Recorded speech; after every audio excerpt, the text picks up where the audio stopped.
Beware Romulans bearing gifts.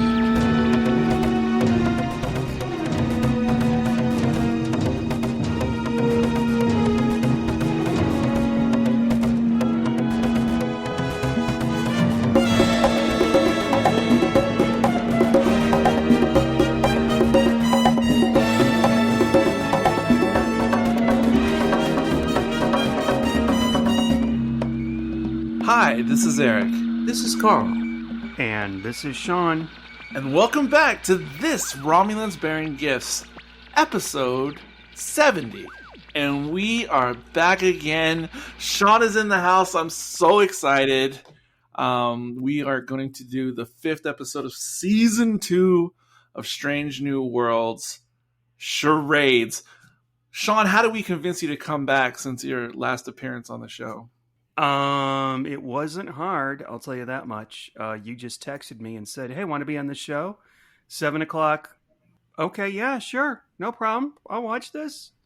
I did watch it at the last minute, so I didn't have time to try Spock Amok because I just timed today. Woke up kind of late and had to work and all that shit. But, yeah, I think this is a pretty good show, so I don't mind coming back to watch it, and I think I should be watching this on a regular basis here, because this is some quality TV here. Woo! I'm tingling. I got goosebumps. I'm not just saying that. I got goosebumps in real life. We got another one. Yeah, I mean, I explained last time when we did Ad Astra. What was the one with the weird name? Ad Astra something. Per Aspera? Yeah. Yeah. This was better. Probably because you didn't need to have, it wasn't dramatic. And I don't know, I'll get right into it. The first 10 minutes of this, when Spock wakes up after the accident and he finds out he's human, and he turns and he says, "What the fuck?" I'm like, oh, come on, guys. I was like, come on. You just gotta, are you really, this is just going to be one of those cutesy things? No, they pulled it off. I was impressed. I was like, I saw this when Data was human for like 5 minutes in The Next Generation. And then he went and he got his like implant to be human, whatever you call that, emotion chip or whatever. Yes. And you've got, of course, the affair with Nurse Chapel, which is interesting. Do they allude to that, or do they imply that in the original series that these guys had a thing going? Because very lightly they do. Okay. Well, very lightly they do. Well, I don't think they ever confirmed that they had an affair or a quote-unquote hookup that I remember, but they always implied that, kind of heavily in the original series, that Chapel definitely had a thing for Spock. Like, that's right. She totally had the hots for him. Yep. And he was always like being emotionally distant and kind of like pushing her away. Mm-hmm. Yep. And, they did the cutesy stuff in here and they pulled it off well, because there's the scene. Well, first of all, I found the scene with the teapot pretty funny. I'm like, okay, I totally get this. You lose me at the teapot. Like, there's no, I'm not going to touch that. I'm sorry, I don't want to do this anymore. I don't want to get married. I am not burning my hands, so we can get married. But there was a scene after his future mother-in-law does the I don't know what they call it, with the hourglass timer, and she basically just puts him down for like 5 minutes. It's like some, it's a haze. Yeah, very odd custom, but it reminded me of a couple of human customs, though. Yeah. People do this anyway. It's called having a mother. But after that, you see him run into the other room, and he screams in a pillow. And there was like, and then I was about to think that's dumb, and I'm like, no, Sean, actually, this is kind of funny, and it kind of works. It wasn't LOL funny, but I appreciated it, and I enjoyed the whole interact with Captain Pike during that whole scene where he's just like serving up this supposedly authentic Vulcan food, and Yeah, I really enjoyed this. Like, I pressed the play button. I'm like, I don't really want to watch it. I guess whatever. No, I was in it. About 15 minutes in, I am invested. The show looks great. The acting is great. This storyline is super. I like these people in this the same way I grew to like the crew on The Next Generation so much. I like them all for different reasons. I even liked Will Wheaton. Well, no. if if you watch more episodes of the show, that are already out there, you will fall hard for this cast. Like, you've only seen 2 episodes. Yeah. If you watch some more, they really grow on you throughout the weekly adventures. Like, they're pretty amazing. Yeah, and if you go back to season 1, you'll see some things. I can't say too much. I don't want to spoil it.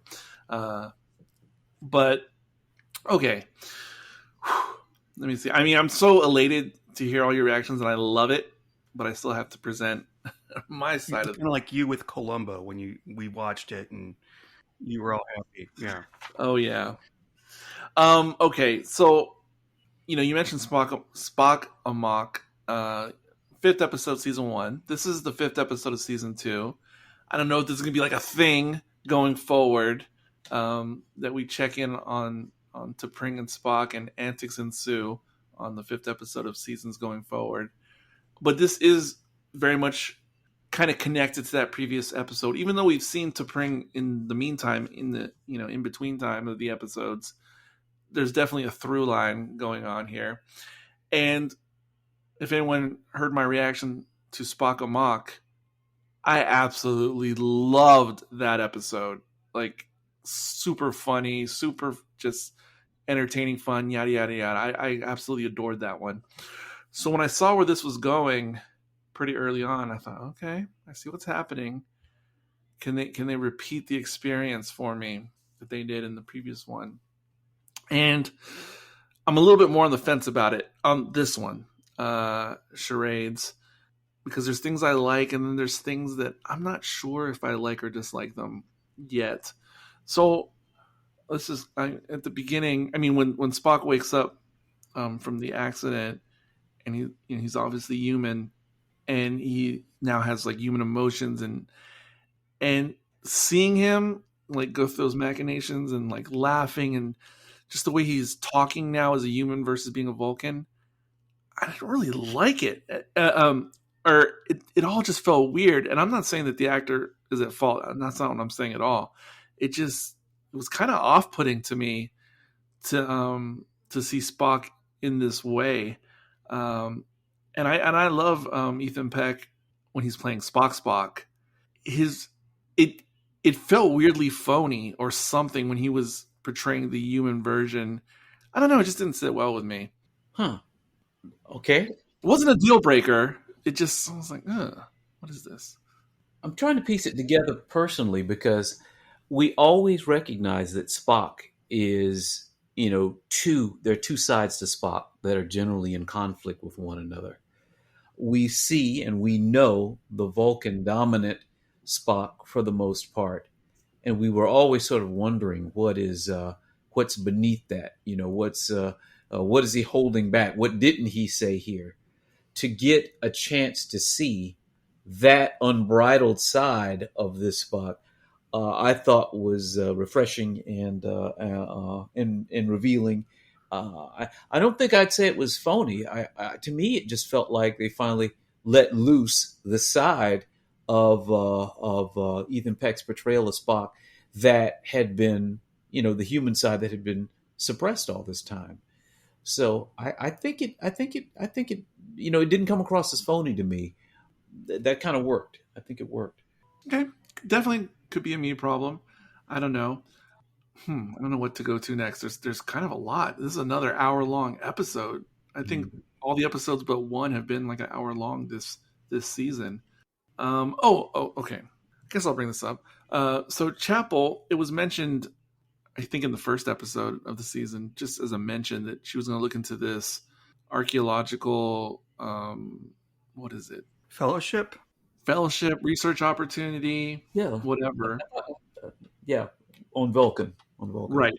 Right. It would take her away to Vulcan. And so now she's, going up on the interview, and Benga, at one point early on in the episode, they're drilling over like Corby's rules of archaeology or something to that effect, or space archaeology.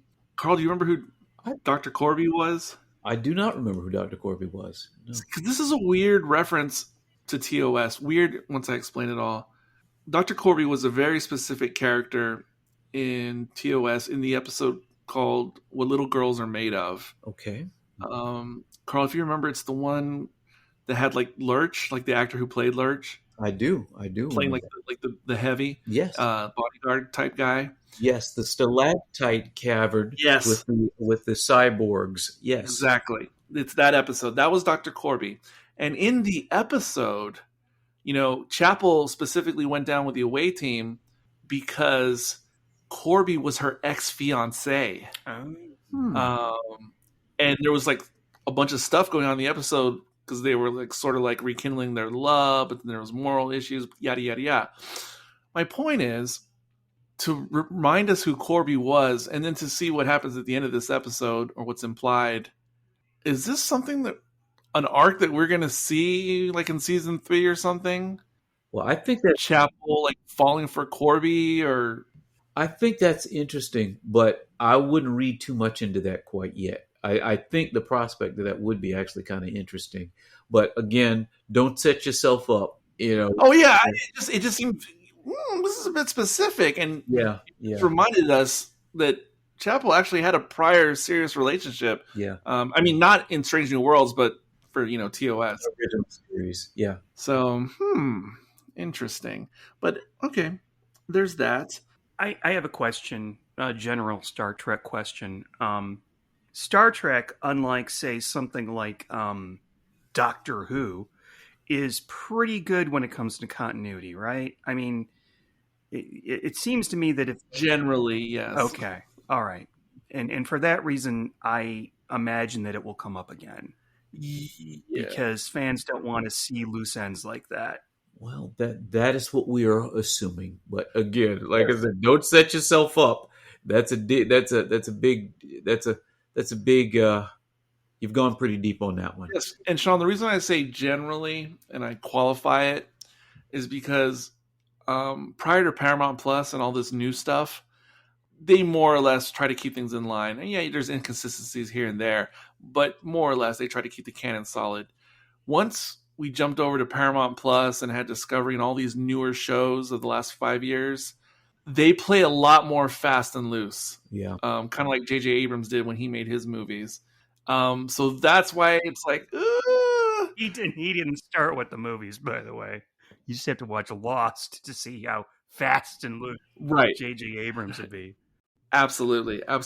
But the guy who's the main showrunner of all the Star Trek stuff currently, Alex Kurtzman, he was like a disciple of J.J. Abrams back in the day.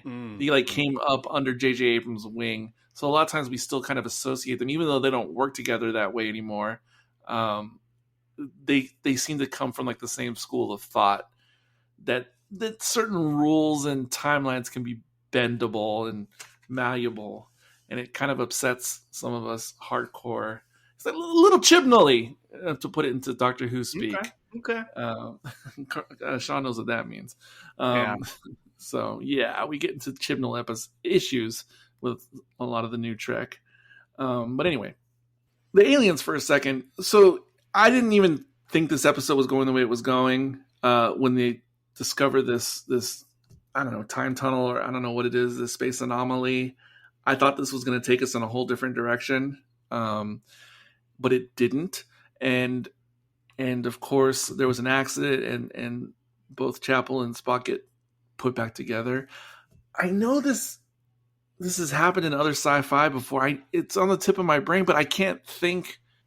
I don't know, Carl. Can you think of any significant sci-fi where there was some humans that were put back together by aliens who weren't sure what they were doing? It's in the tip of my brain. Well, yes, this happens a lot. Well, humans always partially assembled in Star Trek. Now, whether it's aliens, whether it's transporter issues, this is a common theme that happens a lot, right? This classic is Tuvix from back in Voyager, where that happened. That was a transporter. But if you're talking about aliens, I meant specifically where the aliens, they did their best, but they didn't have the instructions. that's the cage variant, right? Remember the girl from the cage. Oh, God, yeah, okay. Yeah. So that's probably the most the one you're thinking about. I can't believe I forgot that, considering how much we were talking about the cage last week. Yeah, and tell you, yeah. I mean, but it's a common theme in Star Trek. Them trying to put people together, humans together, under difficult situations. Right. So yeah. So when later Pike is talking to the alien blue or yellow through the view screen. Okay, wait. You talking about in the beginning when the first time communication? Okay, yeah, yellow, right? Mm-hmm. The first time. I almost thought they were going to be like the same type of aliens as the alien from the pantomime, not pantomime, but the fairy tale episode last. Oh, yeah, right. Yeah, like it seemed real similar. I almost thought it was going to be a return of that character, Mm-hmm. and it just seemed weird to me that it's not the same aliens. So it just felt weird to me that they were kind of samey in a way. Yeah. I mean, so one of the things that's really interesting about Strange New Worlds, and Sean jumped on it right away from the beginning of this episode, is they really have excelled to do the bottle thing that they did with original Star Trek. Yes. If you don't know any of the previous episodes, if you haven't been with other, episodes of this, even of this series, this ability to just pick up and roll with it wherever it is, I think is really something that they are doing intentionally. Mm-hmm. So unless there's a really good reason why it needs to be the exact same alien species, I think for Strange New Worlds, we need to, let go and allow them to keep bringing in new kinds of aliens or aliens that we haven't seen before, even if they do on paper seem similar to what we've seen.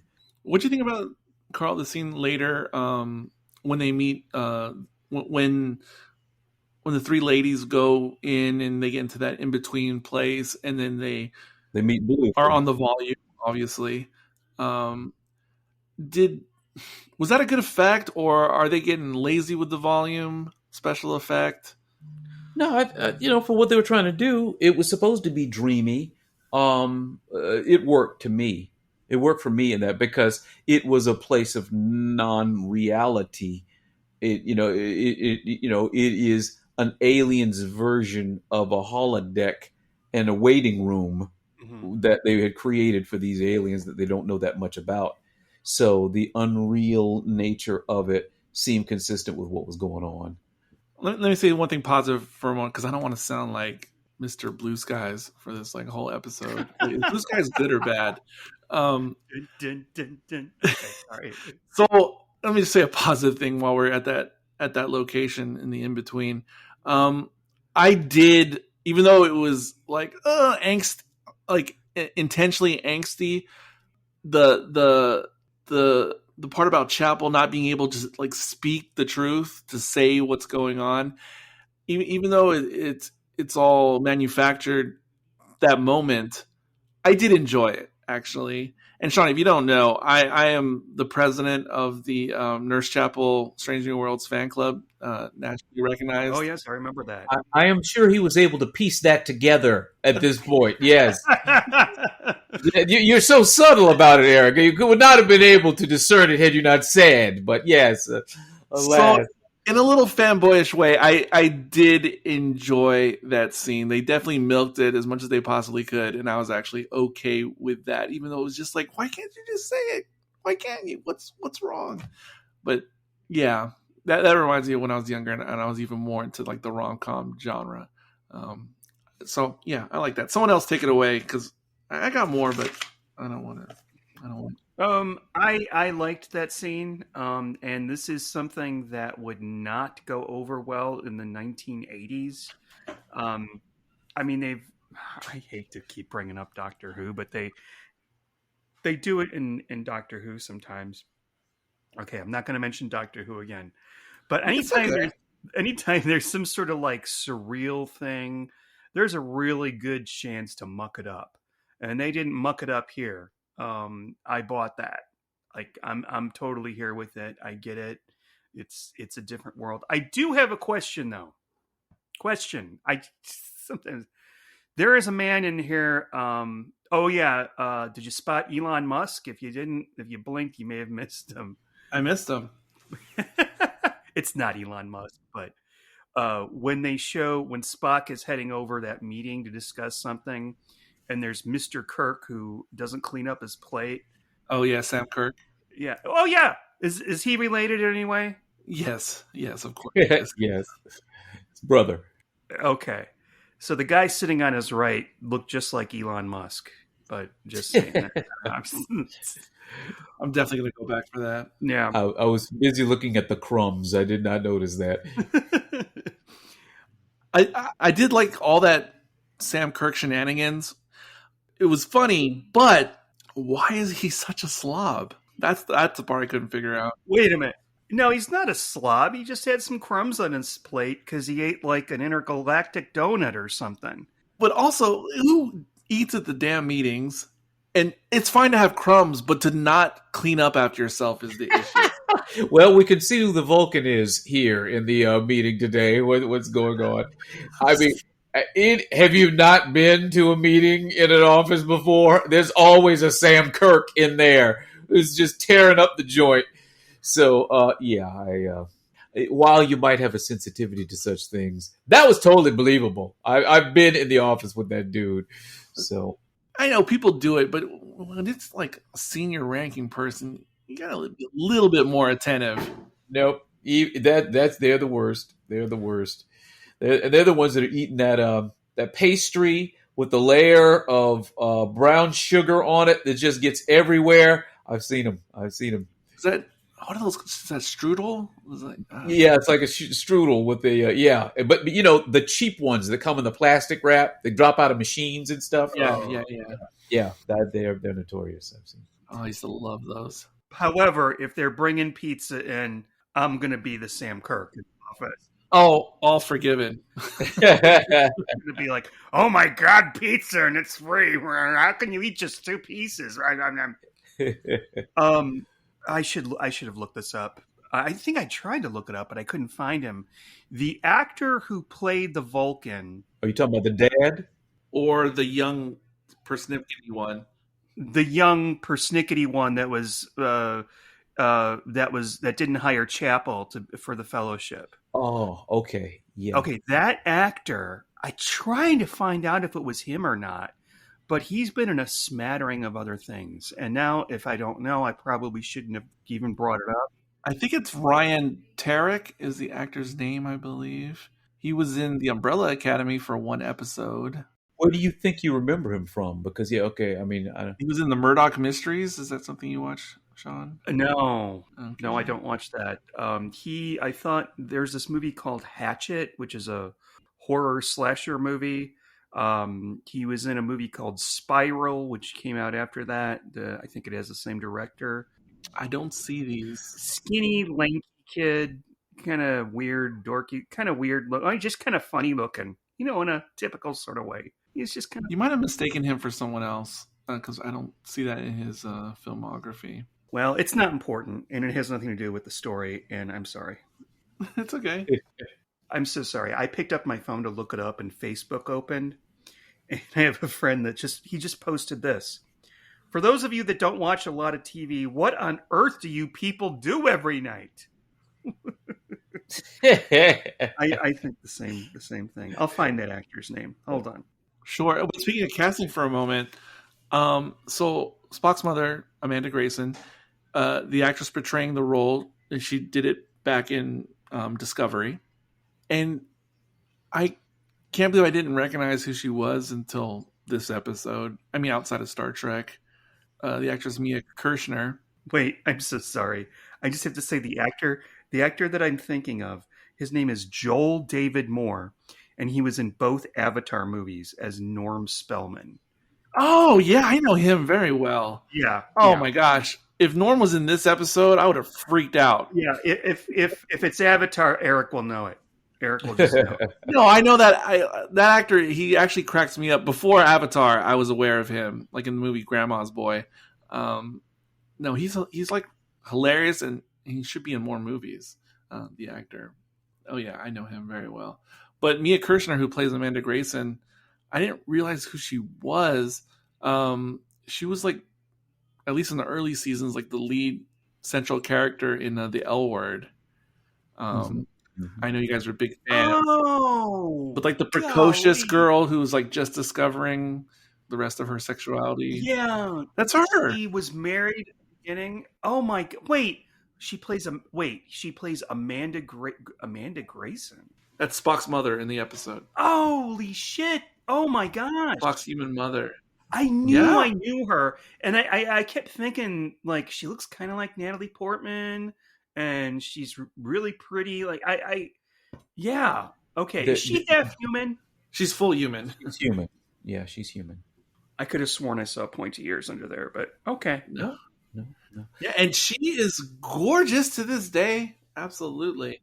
Yeah. She was in the L Word, but I remember from Defiance. Surprisingly enough, Sci-Fi Channel, sci-fi series that they were doing a little thing with. Yeah. So, both of those, L Word, Defiance is what I remember. Yeah, she had a lot of like small roles in like in Whedon productions back in the day, like Angel and Dollhouse and stuff like that as well. But yeah, I didn't realize like, oh man, she's actually amazing in this role. I'd actually much rather have her than Winona Ryder. Nothing against Winona Ryder, but I think she does it better. All right. This episode was hilarious. I just want to back up and get into this. There have been some episodes where, particularly original series Star Trek was really, really funny. And people have taken issue when they're, say, oh, they're making light of Spock and all this kind of BS-ery.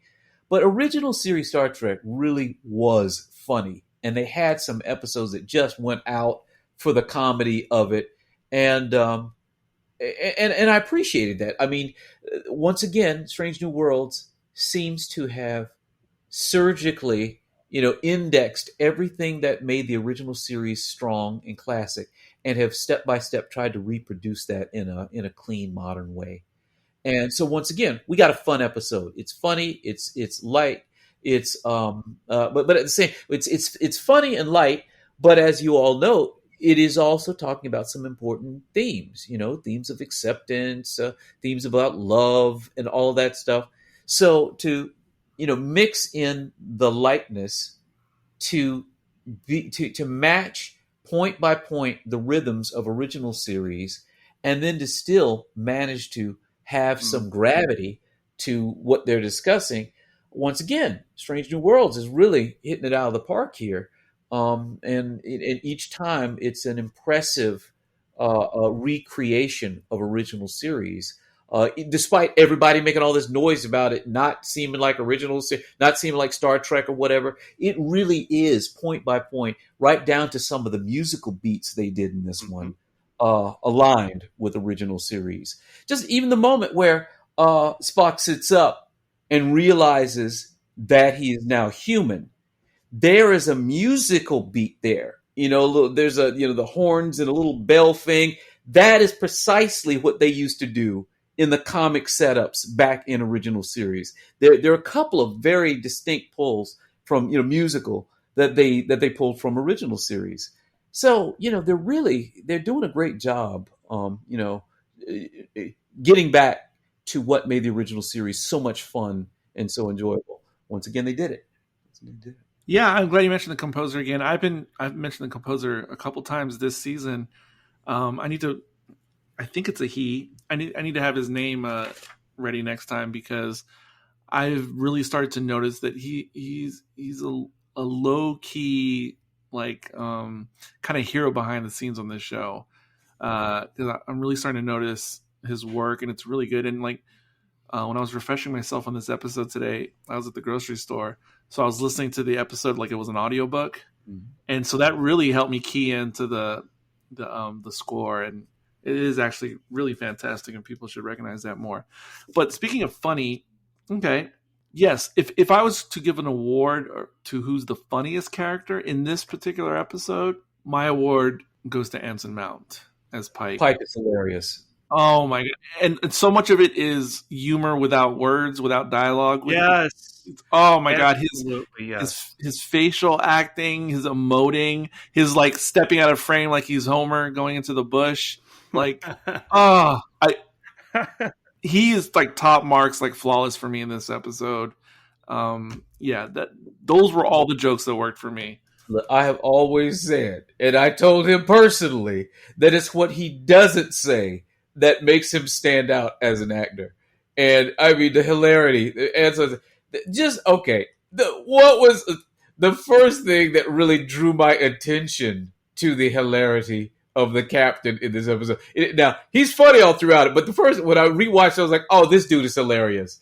You remember the scene where Spock's bomb beam is on board, right there in the transporter room, and he's got the hat on and whatnot, and they're just starting to piece together that he's going to have to do this gag thing.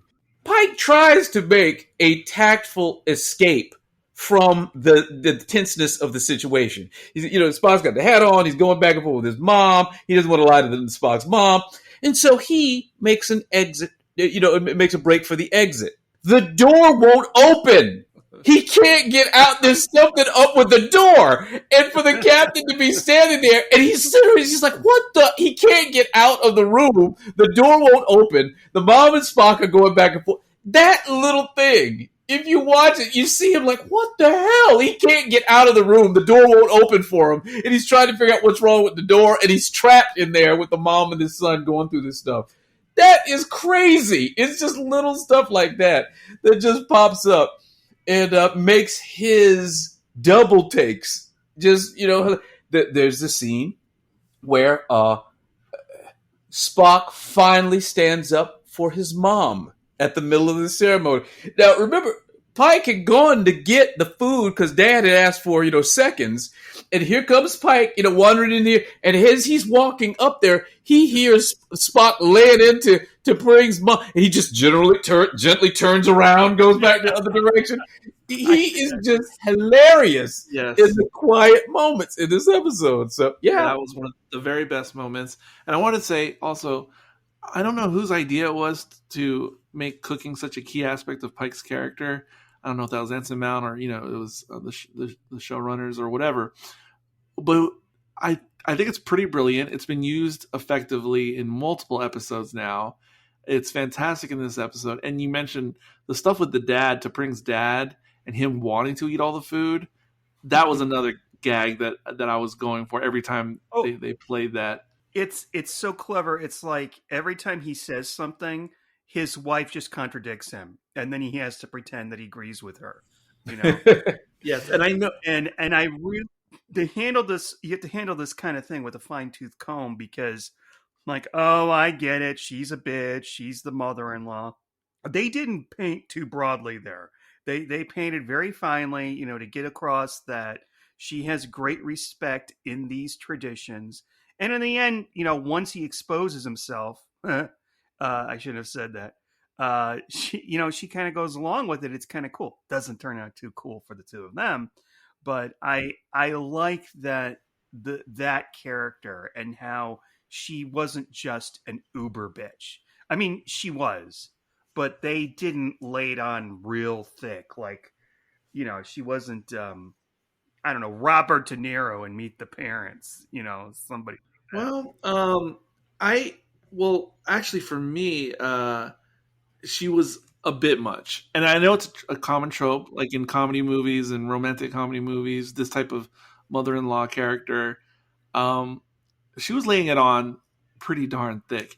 And at first, my inclination when I was watching it the first time was, oh, this is the agenda, which doesn't usually rear its head in Strange New Worlds in the modern woke fashion.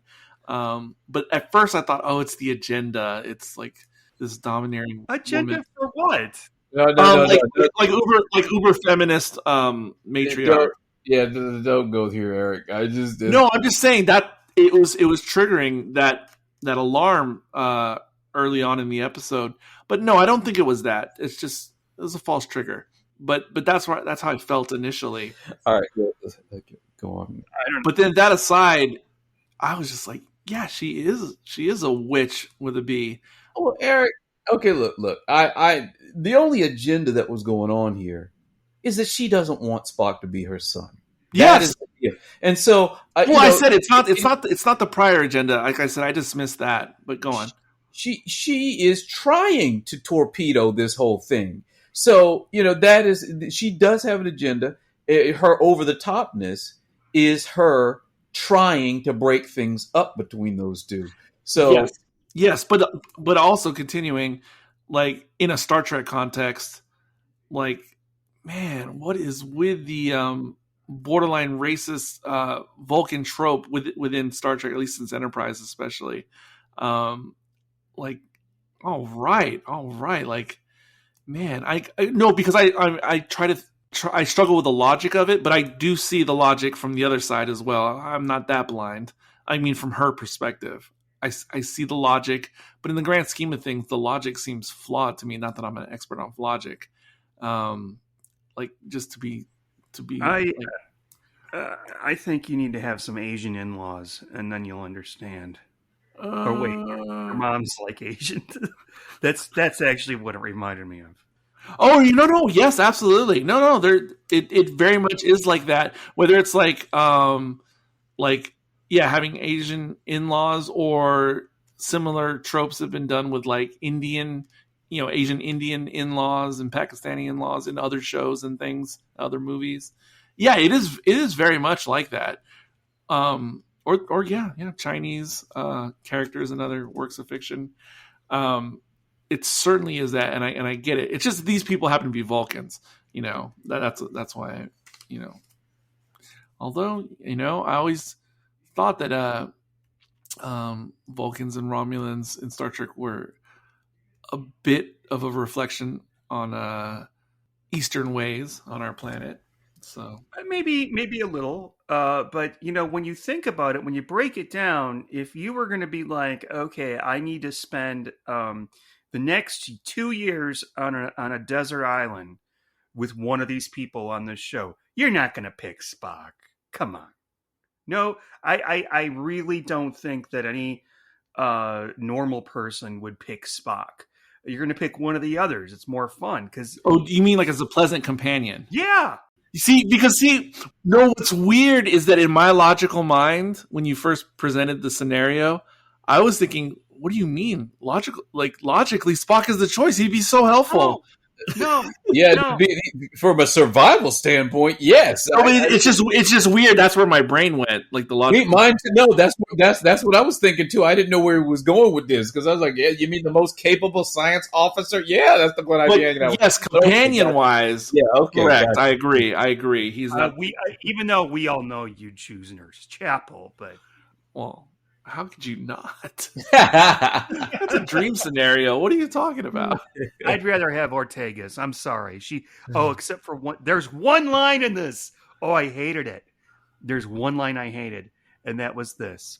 Hold on to your butts. I'm like, I heard it, and I said, no one can say that line except for Samuel L. Jackson. How dare you, ma'am? How dare you? Oh. He says that multiple times in Jurassic Park. Yes. Yeah. I actually heard Short Round's voice in my head during. Like I was like, say potatoes, but shit, say potatoes. All right. Okay, there's still more to break down in this episode. Okay, does Spock really love T'Pring? I mean, is he really into this relationship? And side question: should he have told T'Pring what was going on before they tried to pull off this ruse? And I know there's arguments on both sides of that, but what do you guys think? That's a tough one because that is really what I was trying to figure out here. I can see T'Pring's side in terms of she felt like a fool, right? Everybody on that ship knew what was going on with her man except her. Yes. And that is not cool. I can see how she would be very, very frustrated about that.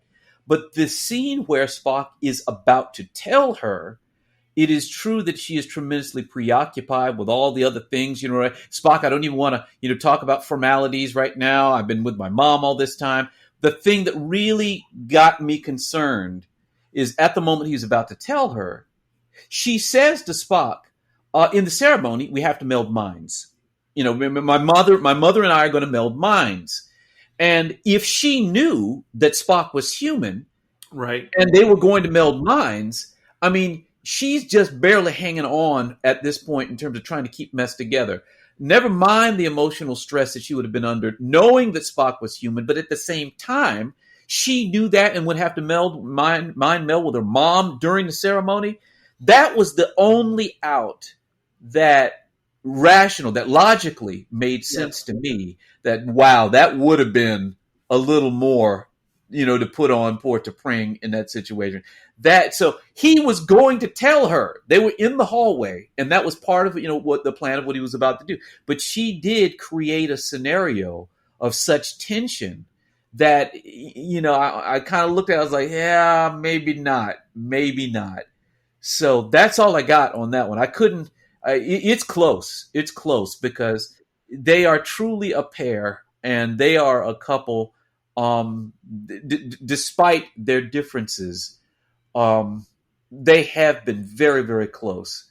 And it was a tough call here for her not to know. I think it really boils down to she felt foolish, very foolish in this episode in front of her mom. When the scene when he pulls the ears off, all of that, she's just trying to make it through this ceremony. And between Spock not telling her what was going on and that the shoe drops that, my boyfriend's human right now in the middle of this ceremony, T'Pring had it rough here. This was not a good time for her. So this reminds me of a chess game, the way the script was set up for this moment. And it just happens to be playing now. And so I just realized this. So like you said, it seems obvious he should tell her, except for the fact of the mind meld, which I think was by design to exactly set us up this conundrum and to justify, Spock's course of action at that point. And then, as you mentioned, it was rough feeling for T'Pring when Spock reveals the ruse and takes off his ears, and you feel really bad for her for all those reasons you mentioned. And then part of me was like, why didn't Spock just keep the secret? But then I saw on screen just now the reason why he didn't continue the ruse. And that's because Spock finally opened up but he finally stood up for his mother and her position. Right.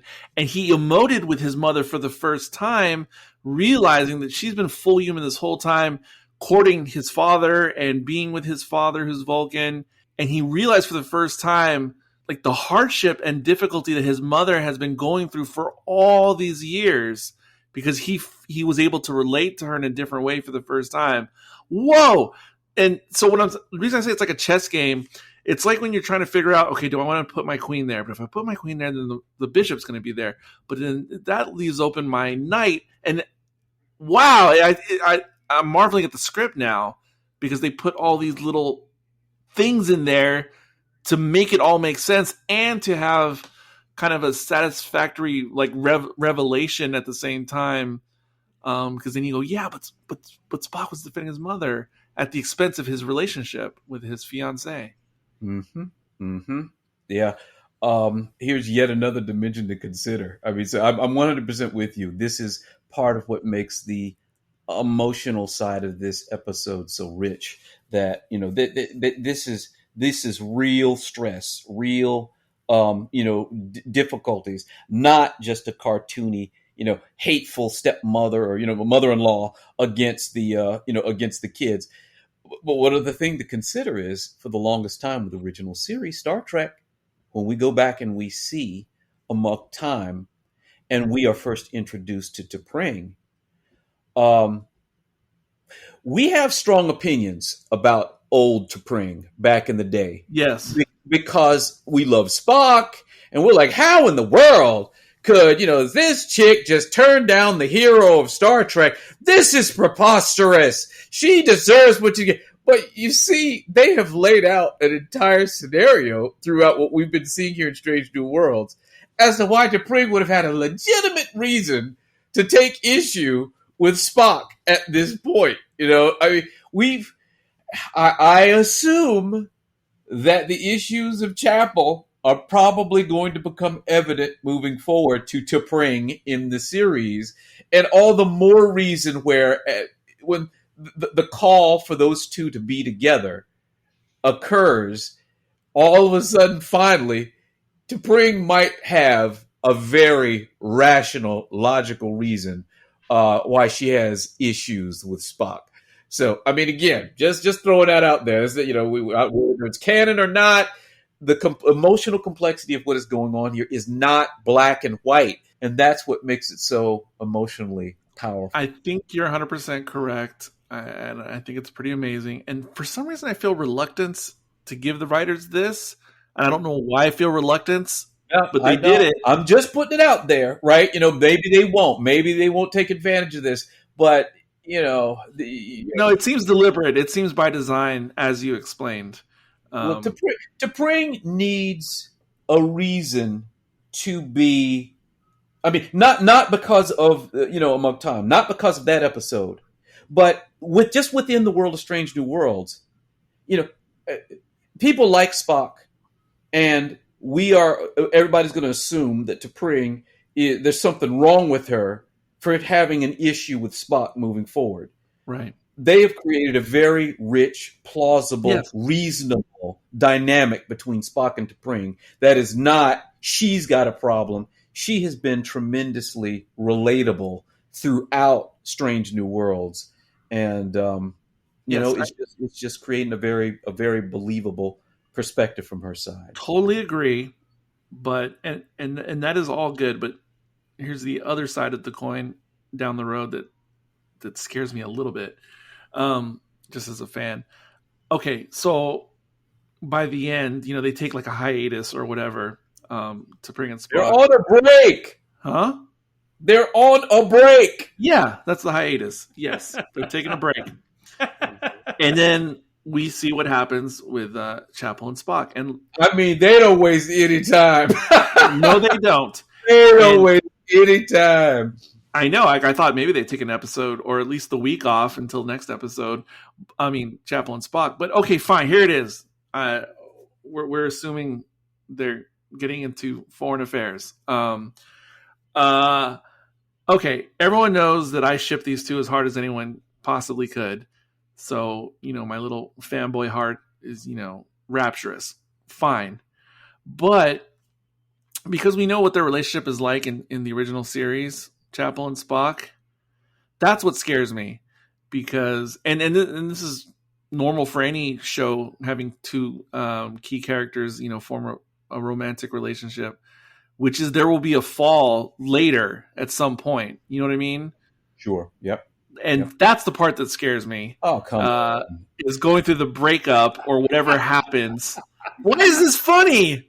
Why is this funny? What is? I mean, you saying that you are a fan of rom-coms and this kind of relationship, and yet while we're watching this episode, you're like, I don't understand why it's taking so long for her just to admit her feelings. This is the exact structure of all of these things. They can't just come right out and say it. You honestly think that now because that this moment has happened, that things are just going to be smooth sailing between them and the rest of the series? Come on, man. This is the way it works. But ultimately, something is going to drive them apart romantically, for good. Yes. Well, don't say that you're afraid of that. I mean, I am afraid of it because I'll have to go through it. And I do love rom-coms, but this is one of those rom-coms that ends with the melancholy ending. I prefer the ones where the guy ultimately gets the girl, after the Act 3 switch. That's not going to happen here. Exactly. And Eric, it's better to have loved and lost. Oh my God. Never to have loved at all. Never to have loved at all. That's the way this works.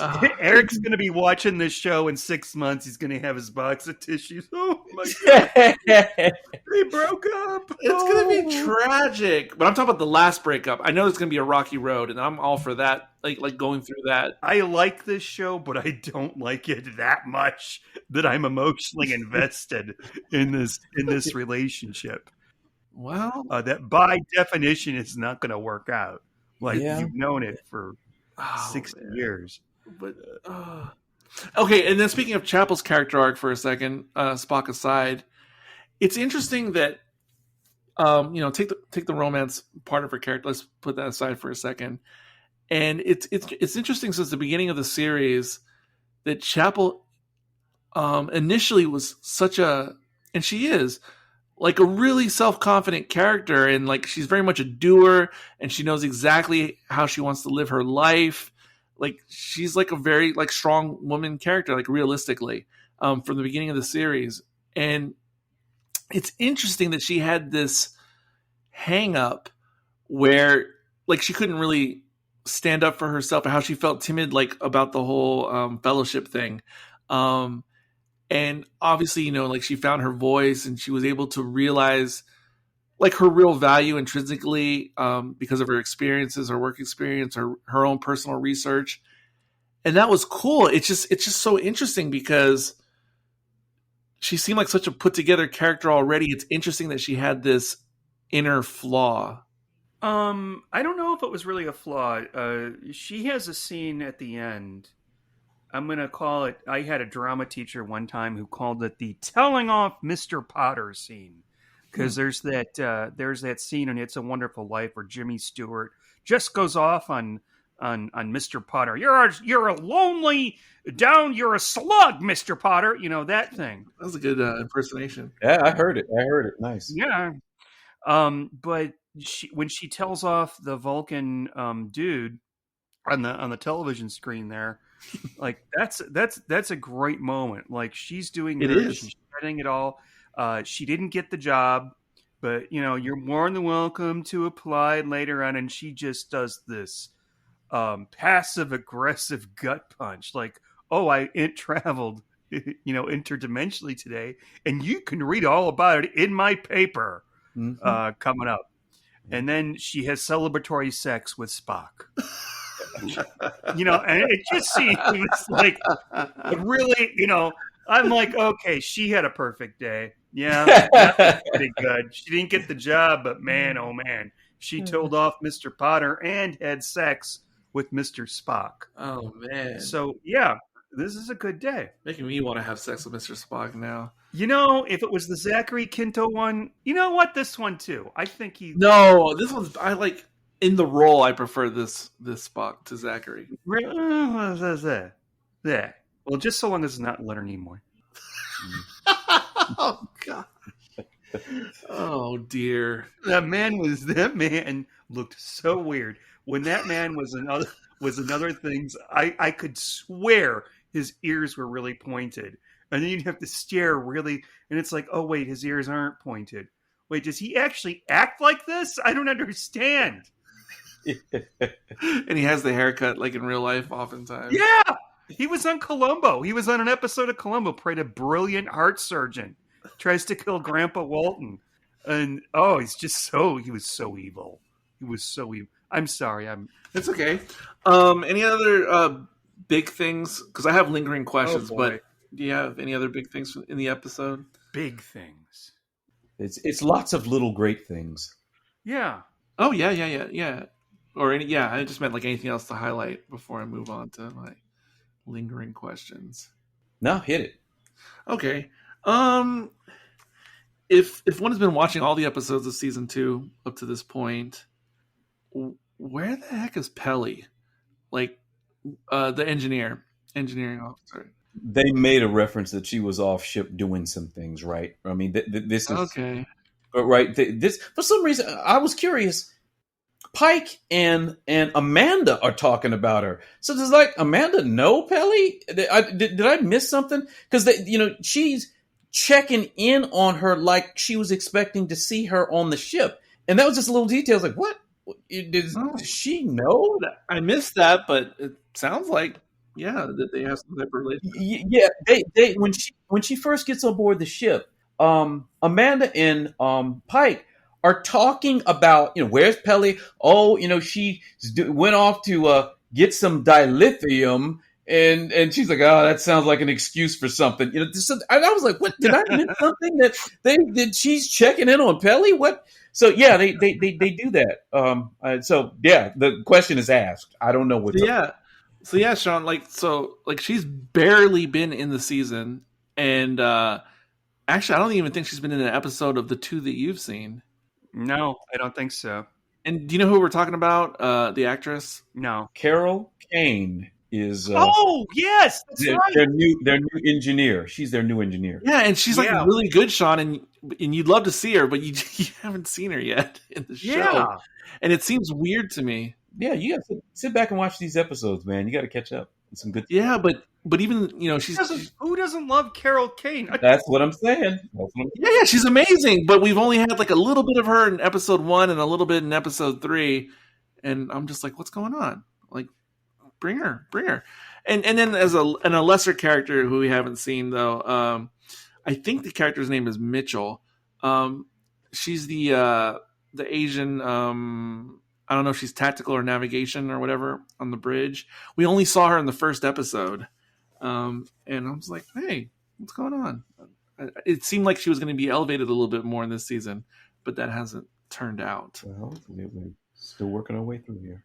And then now that we see what happened, between T'Pring and Spock, makes it seem like maybe we won't see T'Pring as much as we have, or it'll be a while till we see her again. But spoiler for season 1, during one of her episodes, T'Pring's episodes in season 1, the pirate episode, remember they dropped those hints about a convict that she's been working with, a very significant convict. Yes. Is that stuff still going to be coming sometime soon, or are we going to have to wait till season 3 to resolve that? I'm sure they're probably working in. They don't have arcs. I don't think they'll have an arc that long, so it'll probably show up. It might be the last episode of this season, but it's going to come in. It's coming. No, the last episode of this season will be Spock and Chapel breaking up. Oh God, no! It will be hard. Why are you trying to hurt Eric like that? Why are you trying to hurt Eric? Oh man, that's gonna suck. And they were working on season 3, but because of the strike, it's all going to be pushed back now. So if that's how they end, I'm going to have to wait even longer. For season 3 because of the damn strike. What are you going to do? What are you going to do? My goodness. I have a question. I watched the first episode of this, and I'm saying that in air quotes. I actually turned it on and had it playing in the background, which isn't really fair. To the episode, but I thought I saw T'Pring in there with Spock, like in the opening scene. Is he with her? She doesn't go that far back. Of season 2? No, of season 1. Maybe it was some other lady he was with. I can't remember. It's possible. I can't remember. It's possible. I can't remember, but it's possible. Okay. Yeah, because they were already a thing since the beginning of this show. Mm-hmm. Yeah. Was there a problem, or is there an issue? No. Because it sounded like she did. The way you guys were talking, it sounded like she didn't come in until maybe the 3rd episode of season 2. But I thought I had seen her. Oh no! She's been around. She's definitely she's been around. It's just she didn't feature heavy until like mid-season or something, season 1. But she was around somewhere. Yeah. Let's see. I think that's it for my main points. I wonder if they will return, or if this portal will play a different role in a different future episode. Could be or could be not. I don't know. Yeah. It seemed weird that the advanced alien species were called Kirkovians. And it's an odd name. I heard that too. I was like, what? Mm-hmm. Do we have a unit of measure for this episode to rate it? I wasn't ready. I wasn't ready. Well, I'm thinking of those heated Vulcan tea bowls, and just thinking of that reminded me. Even though it was all set up, I did like the Spock moment. So you're saying a human couldn't have performed this ceremony? Well, as a matter of fact, yeah, that was actually a powerful moment, even though it was set up to be that way. Scalding hot. Vulcan. Oh, are we talking about the snack, or are we talking about the beverage? So the little twists with the Tev Mel's. Wait, what? Are we doing a unit of measure? Are you talking about the snack, or are you talking about the beverage? No, I'm talking about the vessel. The teapot, the hot teapot that scalds your hands. Okay, yeah. That's what I'm talking about. Okay, I was talking about snacks. Out of 5. Scalding teapots. Yes. Oh, geez.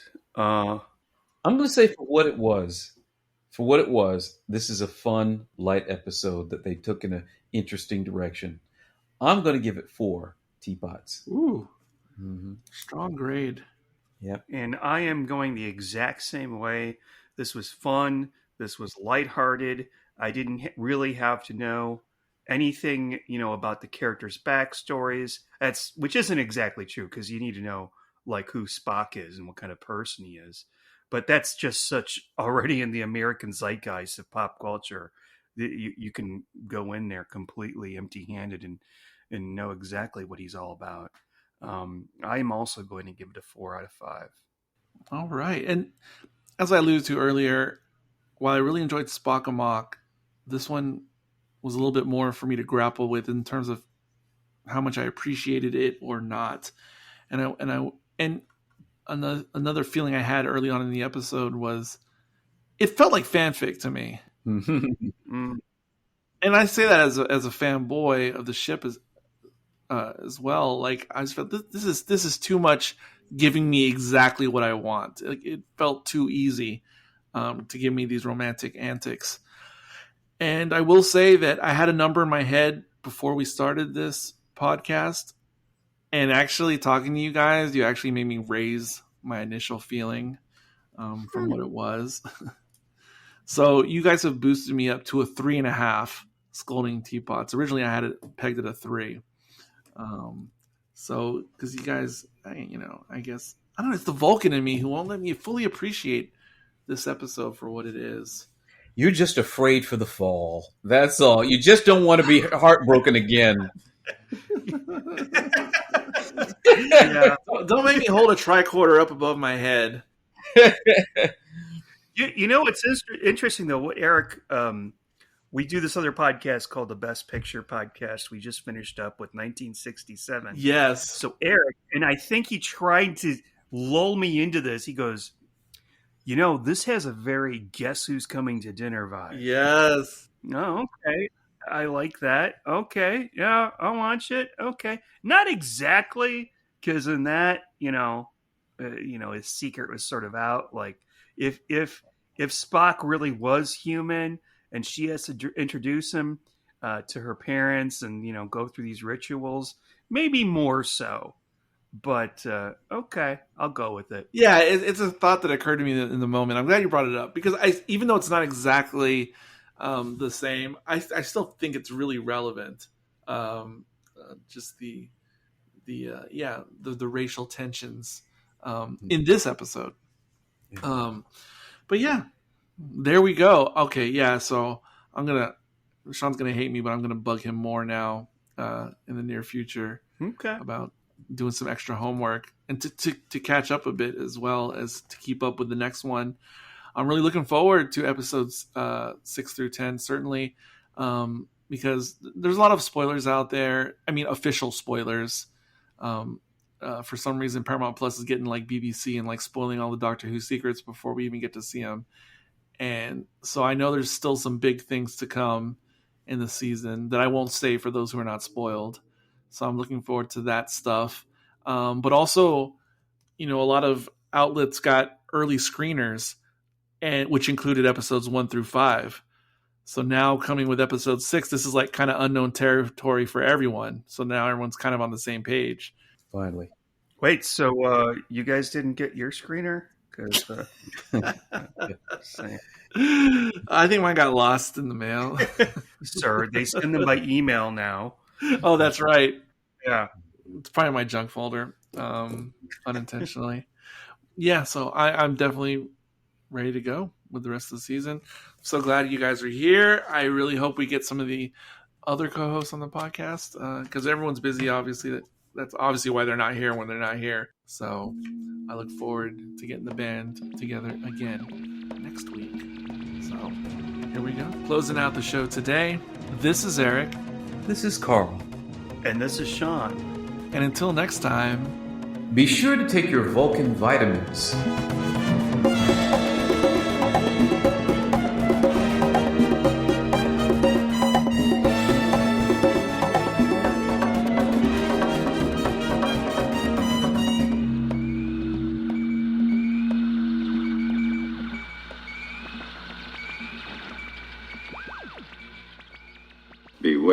Romulans bearing gifts. And until next time, if you wake up human when you're a Vulcan, don't panic. I like the vitamins thing. I mean, the gag in the episode.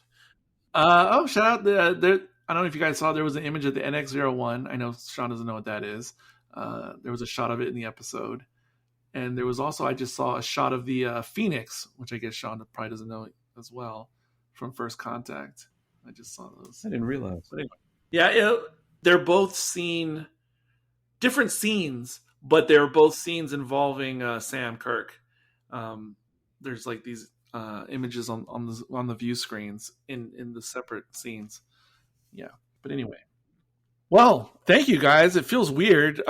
We never finish an episode of anything at 9:00 Central Time. Yeah, my pleasure. I enjoyed it, and I've got to run because I've got to go to the head. Oh, I meant to mention that in the episode. That was one of my beasts. When Spock said he had to go to the bathroom, I just didn't like the verbiage. It was so, and it might be the first time they've ever spoken that word in Star Trek anywhere. Yeah. And they should have called it the head. It would have been perfect, and I wouldn't have been bothered. Oh, thank you. Well, my response to Sean is Vulcan should have a more resilient bladder.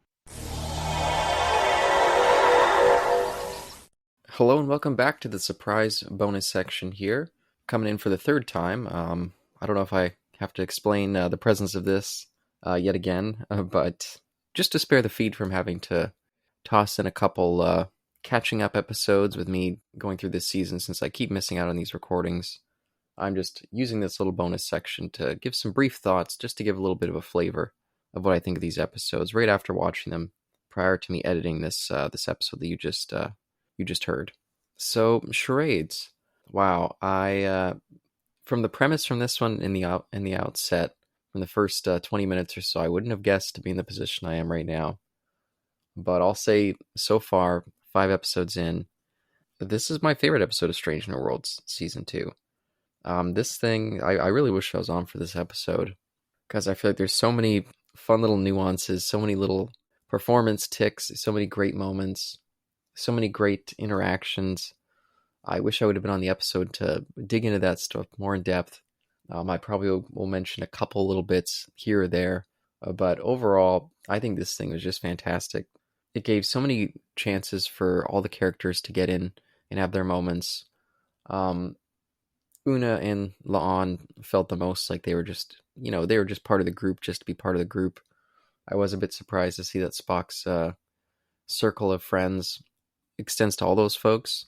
And to be fair, they've all had good interactions. It's just surprising to see, them all sitting around having some drinks, telling jokes, and Spock is just sitting there like the weirdo in the corner. But for whatever reason, I could buy it, and especially once he became more human and was trying to have interactions with them, trying to learn how to get a grasp on that. I just think Ethan Peck. It took me a little while to warm up to this guy during season 1 of Strange New Worlds, but by this point, I've seen that he can be really good. But this episode, oh man, I just love his take on this version of Spock. Which again, I will say I do still struggle to see the Leonard Nimoy Spock in this. I'm not saying that they don't have their DNA connections, but just taking it on its own take, I think it really has solidified itself as a well-earned take that I feel like, as a Star Trek fan, I'd be missing out on if this show was never made and if Ethan Peck did not get this role. I think he's great, and giving this chance to really emphasize that human side to him, I think that he does a great job differentiating the two performances. I feel like the way he subtly turns it on when he needs to, especially there's one moment with T'Pring, and he's about to explain to her about all this disaster that's happened, and in that moment, he knows exactly what to do to switch on the regular Spock. But then throughout the rest of the dinner, he keeps struggling and going back and forth. I think Ethan Peck did a really good job. And I never really realized how great his voice is for Spock until I started hearing more of his human voice. Because I don't really know this actor outside of Strange New Worlds. I don't know if he's really done much, but I've never seen anything. But yeah, he's just great here. As a follow-up from Spock Amok from that first season, I think that this really continues that fun, humorous vibe mixed in with putting Spock in particular out of his comfort zone and having to grapple with a new dynamic. And again, it does feel in a way like a little bit of a sitcom dynamic. Not exactly, because most of them don't involve, aliens. The body swap thing is much more sitcom dynamic. But for them to have this sudden character change, even though it is still the same character, he just has to grapple with all these different emotional elements. That feels like it's a premise just for comedy. But they do a good job using it, not just for the more comedic bits, but also as a chance for him to bond with his mom, which is the part of the episode that elevates this one and moves it up to my favorite of the season. I've always liked the dynamic with Spock and his mom, and there's some good moments in the original, but I was always like, I feel like we could have gotten more out of that premise with the two of them. I feel like there could have been a stronger dynamic, and this episode gives the perfect excuse for Spock to finally see the unique struggle that his mom was experiencing at the same time he was dealing with his own unique struggle to try to grapple with and be accepted by Vulcan society. It makes sense why a kid wouldn't see his mom's struggle, behind him. And I think getting that chance to connect with her, I think was beautifully done. I was really happy that they brought back that actress from The Black Dahlia, Mia Kirshner. I think she really brought a lot to the role in this one as well. And once again, I just enjoy seeing T'Pring and Spock's interactions. Even though I know, of course, how that relationship's going to turn out, I kind of wish it wouldn't. And again, this show now has set itself as being a little bit separate from the Prime continuity. This would not follow directly into TOS. So who knows, maybe they have more flexibility now to play around with things, and maybe things would turn a little bit differently. I don't know how broadly they're willing to push their new continuity changes, but maybe that leaves the door open for something different to happen with T'Pring, which I wouldn't mind. But at the same time, I also wouldn't mind seeing what they do with Spock's dynamic with Nurse Chapel, which also had a chance to really bloom and change in this one as well. And switching the spotlight over to her, I think she also excels in this episode. I've always liked the actress in the role. I think she was great as well in her previous efforts, but really, really good here. We get, as I'm sure they'll mention in more detail, she ends up having to take Uhura and Ortegas to this little way station place, this little kind of I don't know what something very colorful and cool and just an amazing set. And her interactions during that scene with the alien entities for this episode, oh boy, she's really got something there. I love that whole set as well, by the way. That feels like a piece of classic science fiction and a kind of minimalist science fiction as well. Just a big empty room with a bunch of lights. CGI lights in the modern era, but that's very classic science fiction on a low budget. I love all the interactions with Pike in this episode. I like that at the start we see Spock just kind of going about his life on the ship, and he's getting cooking. He's got like a cooking class set up with the captain. I just love that just on its face. But him preparing all the Vulcan dishes for their special dinner in his interactions with T'Pring's father. Oh, I just think that's some really fun stuff. And they do lots of fun little asides when, for instance, there's this period where they're like airing their grievances about their two kids. And Amanda was not laying the daggers into T'Pring, but once her mom gets to it, she's just stabbing into Spock. And every now and again we cut over to Pike just having his little the Greek choir of the audience of just being like, damn, that's tough. And oh boy, I think everyone's doing great in this episode, but Ethan Peck, Anson Mount, and Jess Bush, I think the three of them, yeah, this is a series standout for them so far. And yeah, I don't want to go too long. I've already gone longer than I usually do for these little catch-up corner sections. But there's so much to enjoy in this episode, so much to want to revisit. I've not really gone back to rewatch any episodes of Strange New Worlds so far, But after watching this one, I just want to watch it again. I just thought it was so fun. And as much as I enjoy Spock and T'Pring, at that conclusion there, I had mixed feelings. I was like, oh man, I don't know.